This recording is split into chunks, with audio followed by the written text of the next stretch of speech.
Le 2 juillet 1798, un conquérant singulier débarque à Alexandrie.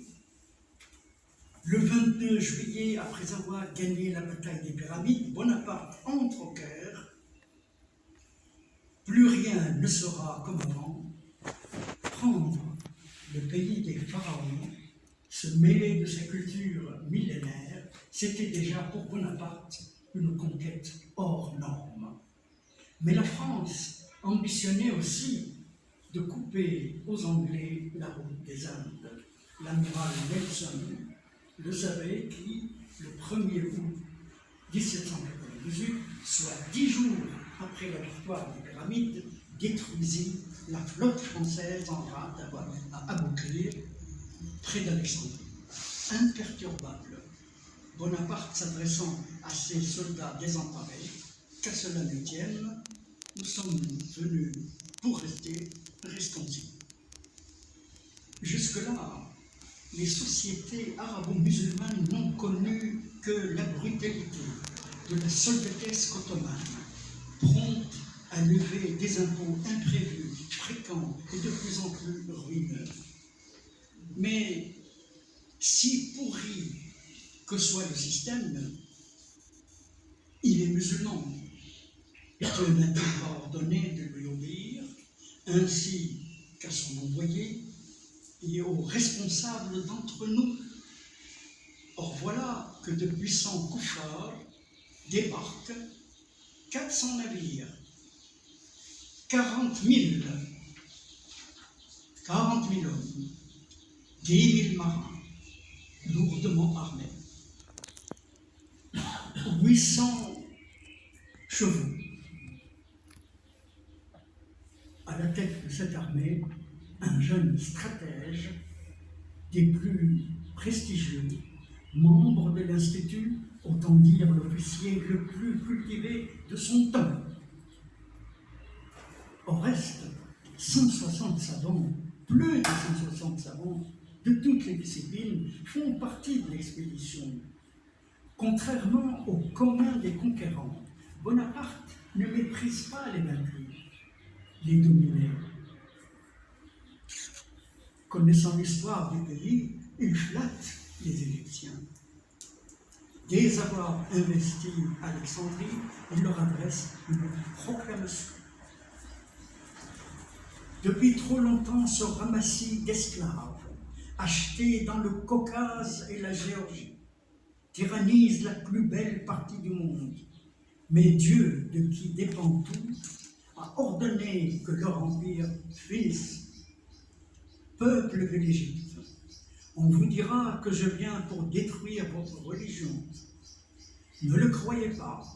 Répondez que je viens vous restituer vos droits, punir les usurpateurs, et que je respecte Dieu, son prophète et le Coran, plus que les Mamelouks.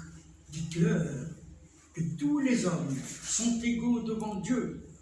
La sagesse, les talents, les vertus mettent seuls de la différence entre eux. Y a-t-il une plus belle terre? Elle appartient aux Mamelouks. C'est l'Égypte et leur ferme qu'ils montrent le bail que Dieu leur en a fait. Cadi, cheikh, imam, Chorbaji, dites au peuple que nous sommes aussi de vrais musulmans. N'est-ce pas nous qui avons détruit les chevaliers de Malte? N'est-ce pas nous qui avons détruit le pape qui disait qu'il fallait faire la guerre aux musulmans? Voilà un bel extrait de la proclamation de Bonaparte. Bonaparte offre aux Égyptiens une imprimerie arrachée au Vatican, sous une imprimerie en arabe. Sous ses ordres, 2 journaux sont créés au Caire, la Décade égyptienne à caractère littéraire et économique, et le courrier égyptien consacré aux questions politiques. Dès le 22 août 1798, Bonaparte promulgue. Il y aura en Égypte un institut pour les sciences et les arts, lequel sera établi au Caire. Cet établissement aura principalement pour objet le progrès et la programmation et la propagation des lumières en Égypte, la recherche, l'étude et la publication des faits naturels, industriels et historiques de l'Égypte, de donner son avis sur les différentes questions pour lesquelles il sera consulté par le gouvernement. Il fait participer son armée à la fête du Mouled. Il combat les bandits de grand chemin, sécurise les routes et fait escorter la caravane des pèlerins jusqu'en Arabie. Même si Bonaparte avait sous-estimé la réticence du peuple égyptien à l'idéologie républicaine, même s'il avait durement réprimé la révolte du Caire, c'était bien grâce à lui que, soudain, les Arabes s'aperçurent qu'ils étaient, selon leur propre expression, largement devancés par la caravane du progrès. Nombreux étaient ceux qui, parmi les lettrés et les responsables politiques, commencèrent à se poser des questions telles que « Pourquoi avons-nous pris tant de retard ? Pourquoi l'Occident est-il à présent si avancé ? Comment a-t-il procédé ? Que devrions-nous faire pour le rattraper ?» En gros, deux réponses étaient proposées. Pour les traditionnalistes, il faut nous ressourcer en remontant jusqu'à notre âge d'or, voire jusqu'au calife bien guidé, pour puiser de solides conditions d'un décollage. Donc, retour à l'identité immuable, celle de l'islam. Pour les autres, aucune solution répétitive n'est adéquate. On ne réédite jamais le passé. Il faut donc suivre l'exemple de l'Occident. Y aller pour apprendre. L'expédition de Bonaparte n'a duré que 3 ans. Le XIXe siècle verra la Grande-Bretagne et la France se partager le monde arabe, qui, dans un effort colossal, a essayé de rattraper son retard en allant étudier les sciences, les lettres et les arts chez l'envahisseur et en développant un large mouvement de vivification, de transgression et de modernisation de la pensée. Mais les questions qui avaient surgi 2 siècles auparavant font encore débat. Certes, la Nahda, ou Renaissance arabe, initiée par Rafa Rifat Tattawi, et qui culmine avec Taha Hussein, sa figure la plus emblématique, fit avancer la pensée et la culture arabe de quelques pas non négligeables sur le chemin de la modernité. Les 2 hommes, Tattawi et Taha Hussein, sont des azharites qui ont ajouté la langue française à leur arabité. Le premier, conscient de l'importance de l'apprentissage des langues étrangères, fonde à son retour de Paris Madrasat al-Elsoum, l'école des langues. Il encourage la traduction pour apporter une sève nouvelle à la littérature de langue arabe. Lui-même a traduit les aventures de Télémaque ou Fénelon, usant du procédé de distanciation par la convocation des légendes, critique l'absolutisme de Louis XIV. Dès lors, sa disgrâce est signée. Tattawi traduit aussi en vers classique l'hymne de la Marseillaise. Taha Hussein, lui, a notamment écrit dès 1935 un roman intitulé Édipe. C'est un nom propre, et qui veut dire aussi homme lettré, et qui sera traduit en français en 1988 sous le titre de Édipe ou l'aventure occidentale. Il y raconte la vie parisienne, bien harmonieuse, d'un jeune Égyptien lettré, comme son nom l'indique, qui donne l'image d'un Arabe intégré dans le pays d'accueil. Le regard qu'il jette sur lui-même et sur l'autre aboutit l'absence d'une essence entre les deux, ni à la culture, ni à l'identité, et que tout est construction. Taha Hussein, en tant qu'écrivain, et en sa qualité de professeur prestigieux, voire dans ses fonctions de ministre de l'instruction publique, a encouragé le métissage culturel et présenté la civilisation, et entre guillemets, je cite, la civilisation égyptienne comme historiquement méditerranéenne. Au moment où nos modernisants préconisent la asada, l'authenticité, et le tafatta, l'ouverture, en veillant scrupuleusement à ce que les éléments à emprunter soient compatibles avec nos croyances, Taha Hussein, au défi de Hassan el-Banna, fondateur zélé des Frères musulmans, publie en 1938 un ouvrage qui fera date, Mustaqbal al-Thaqafa fi Misr, avenir de la culture en Égypte, où il écrit sans embâche, je cite, « Nous devons emboîter le pas aux Européens, emprunter leur route, afin de devenir leurs égaux, leurs partenaires en civilisation, en ce que celle-ci a de bon et de mauvais, de plaisant et de déplaisant, d'aimable et d'agaçant, de louable et de blâmable. Le progrès a toujours du bon, on ne peut échapper à ces éventuels effets pervers. » Il ajoute, il nous faut suivre leurs méthodes et utiliser leurs moyens, qui sont l'instruction et l'enseignement. L'enseignement européen, il précise. Ce n'est pas notre enseignement, ce ne sont pas nos matières, leur enseignement et leur matière. Taha Hussein est pétri de culture arabe. Il n'entend pas faire de son pays une copie conforme de l'Europe. Il cherche à ressusciter la part hellénistique et romaine de l'égyptianité. Lui-même, lors de son séjour parisien, il se mit à apprendre le grec et le latin, en plus de la langue de Molière. Mais les forces rétrogrades n'ont jamais désarmé. Elles persistent à nous attirer vers le quart vide, le Roba ferme.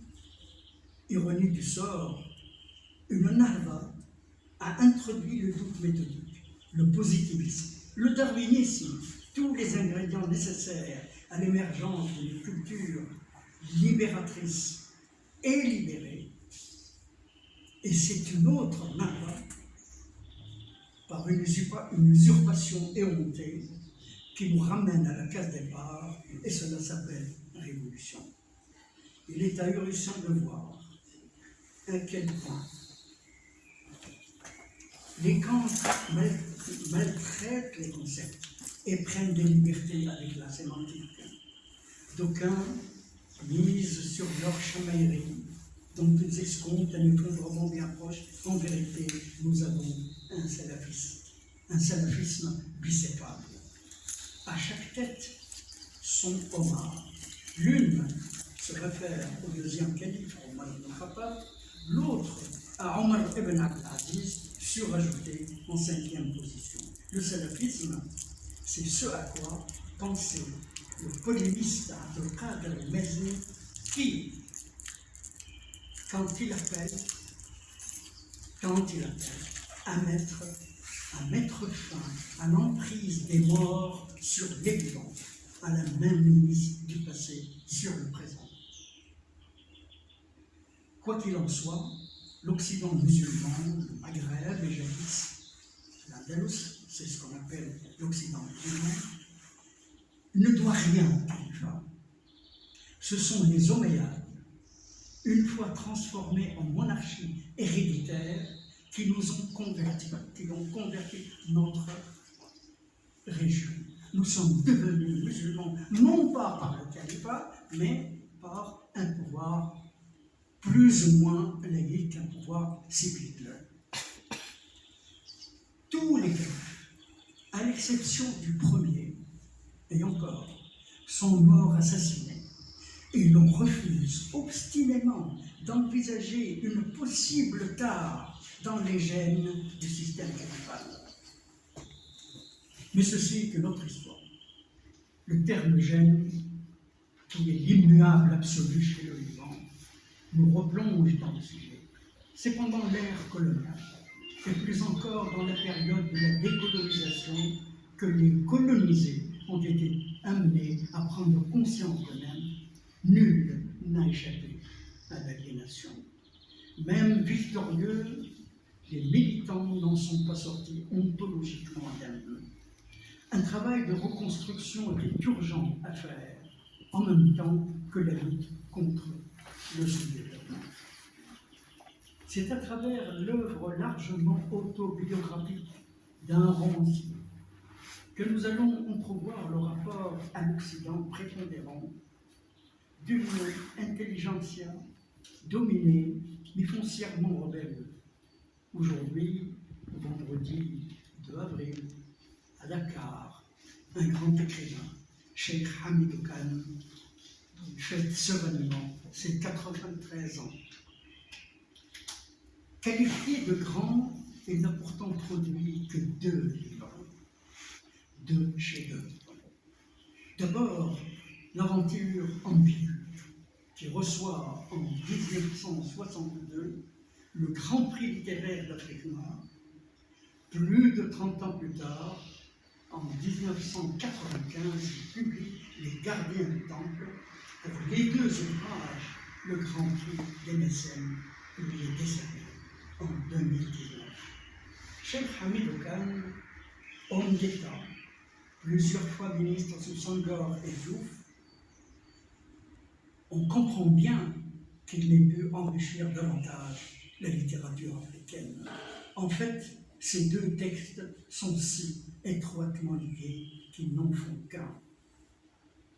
Dans un article publié dans la revue Lingua Romana, l'auteur s'explique. L'aventure ambiguë témoigne de ma vie et des 30 dernières années de la colonisation. Quant au gardien du temple, il dépeint les 30 années qui ont suivi l'indépendance. Il ajoute « Aucune de ces œuvres n'est pleinement intelligible sans l'autre, car si on perçoit clairement dans l'aventure ambiguë en quels termes se déclinent les thèses et antithèses métaphysiques et culturelles de la problématique vécue par les dialobés, c'est dans les gardiens du temple qu'on peut entendre les synthèses. Contrairement au Hussénien Hadib, le héros de l'aventure ambiguë, Samba Diallo, fils d'un seigneur dialobé du nord Sénégal, connaîtra le déchirement culturel et spirituel. Son rapport à la France, puissance coloniale, diffère de celui d'Hadib, originaire d'un pays autrement labouré par l'histoire et soumis à la domination anglaise. Le jeune garçon sénégalais, dès l'âge de 7 ans, est confié à un maître coranique, à la fois médecin et uléma, chargé de faire de lui un marabout, un saint homme, maître vénéré de la confrérie. C'est la raison pour laquelle il s'appelle Cheikh, il a la dignité d'un saint, d'un marabout.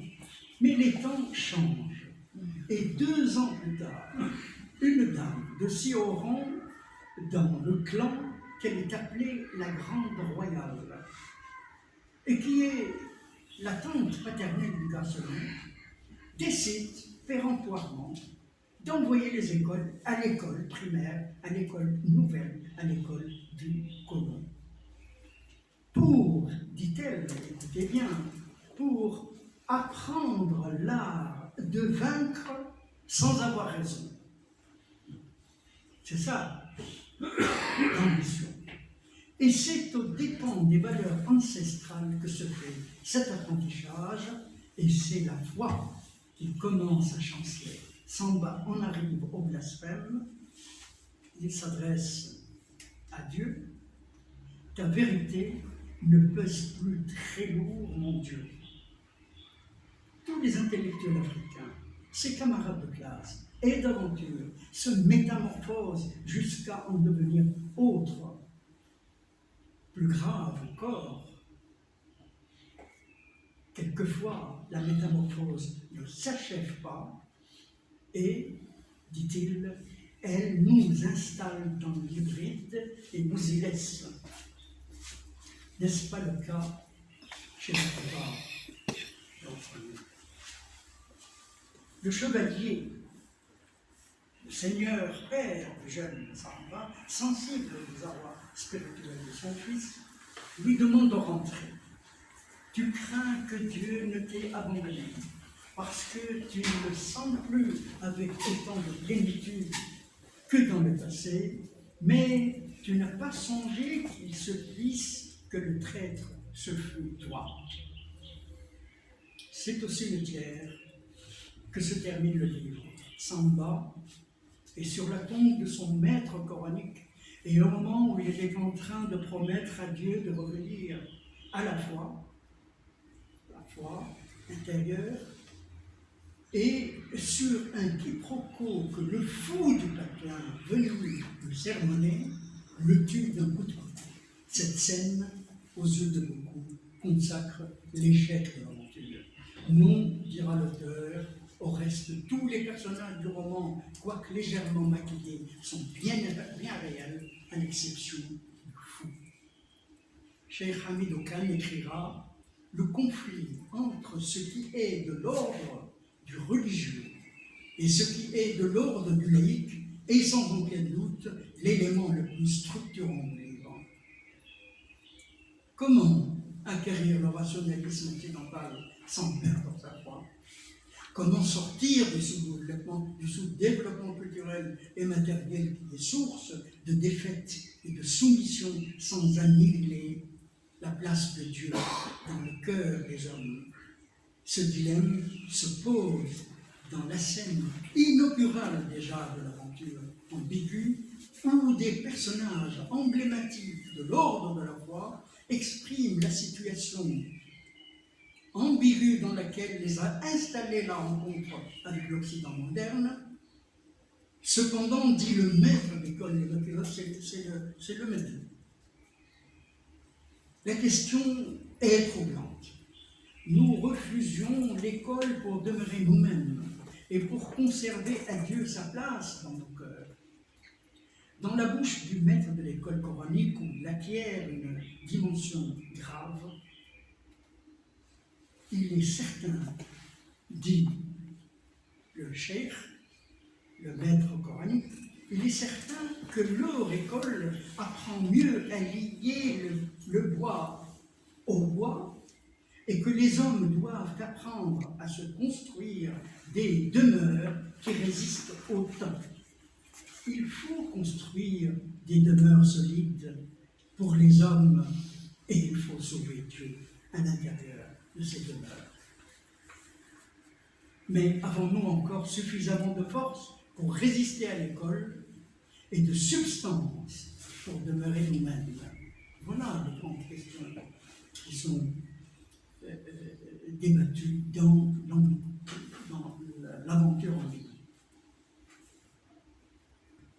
Le panarabisme de type nassérien, par un discours vigoureusement martelé et pourtant laïque, entend récupérer l'identité arabe en danger d'aliénation et sauver l'authenticité menacée par l'invasion culturelle occidentale. L'islamisme, toujours aux aguets et qui n'oublie jamais sa tendance à l'usurpation.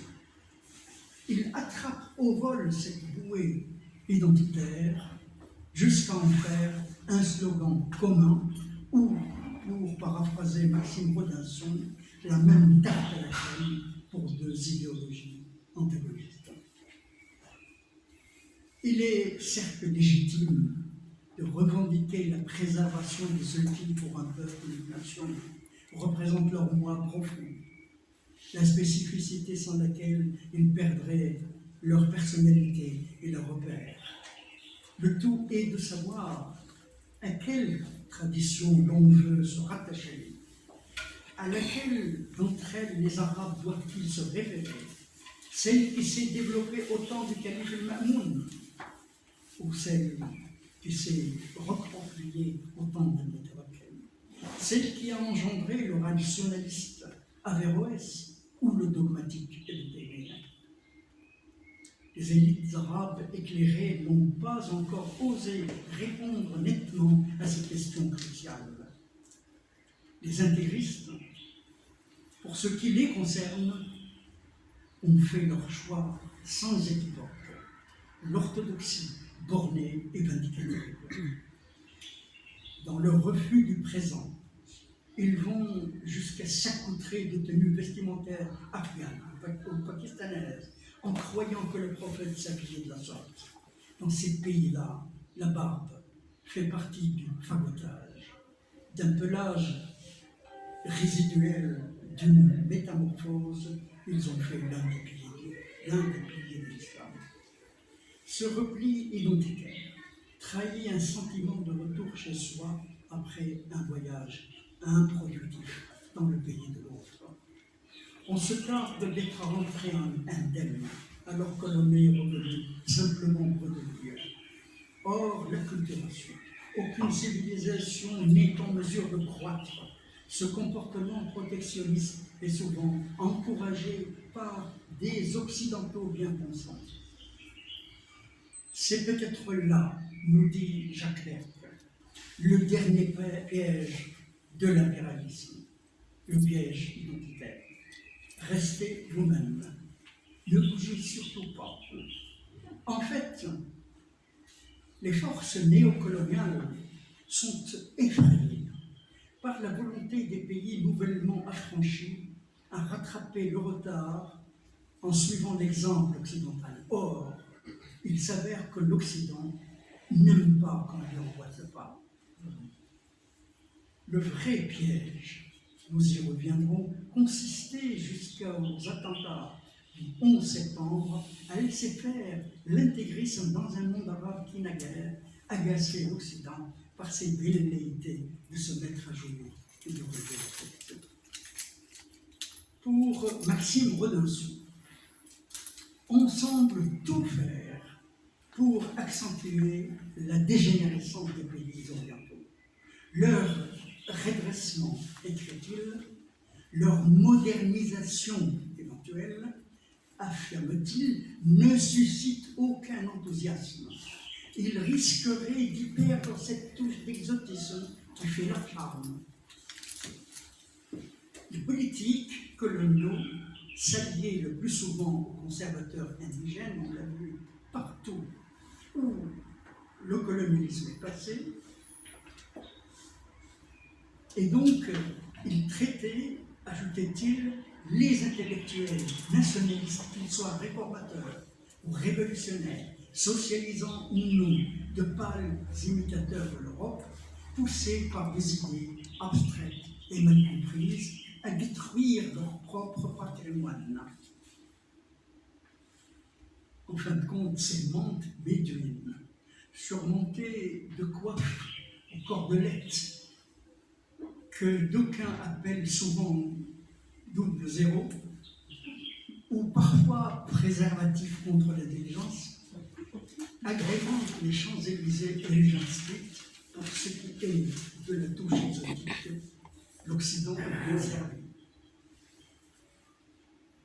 Jean-François Revel, un intellectuel de droite, explique justement que par défense de l'identité culturelle, les tiers-mondistes entendent moins la défense de la culture proprement dite que la préservation du droit à l'inefficacité dans la production et du droit à la corruption dans la direction, car on ne voit pas pourquoi les valeurs esthétiques, les créations de l'art et de la littérature, qui sont quand quand tout est consommé, la seule marque distinctive de l'originalité culturelle des civilisations. Pourquoi ces valeurs ne pourraient pas conserver leur identité?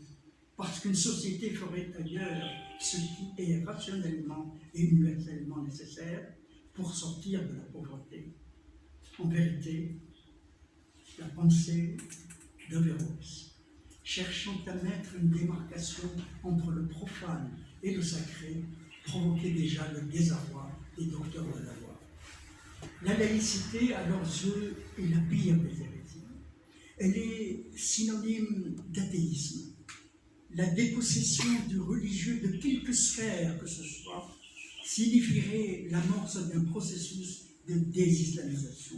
Or, pour l'orthodoxie, une sécularisation fondée sur la science n'a pas de sens, puisque les lois dites naturelles sont soumises à la volonté divine. Le feu ne consomme pas, le sabre ne tranche pas, que sur ordre de Dieu. C'est Dieu qui dit au feu, consume. C'est Dieu qui dit au sabre, oui, d'accord, tu peux couper la tête. Ça, c'est l'un des ailes qui dit ça, une lumière. Le maître de l'univers, créateur à tout instant, est capable d'en changer les règles.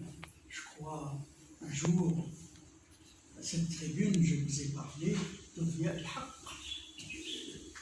président du Pakistan, qui a imposé aux écoles, aux manuels scientifiques des écoles, d'ajouter à chaque théorème, à chaque postulat, une charaba de volume d'hydrogène et en volume d'oxygène. Il donne de l'eau, une charaba. Pourquoi une charaba? Parce qu'entre-temps, il faut laisser la voie libre à Dieu, il peut changer la forme.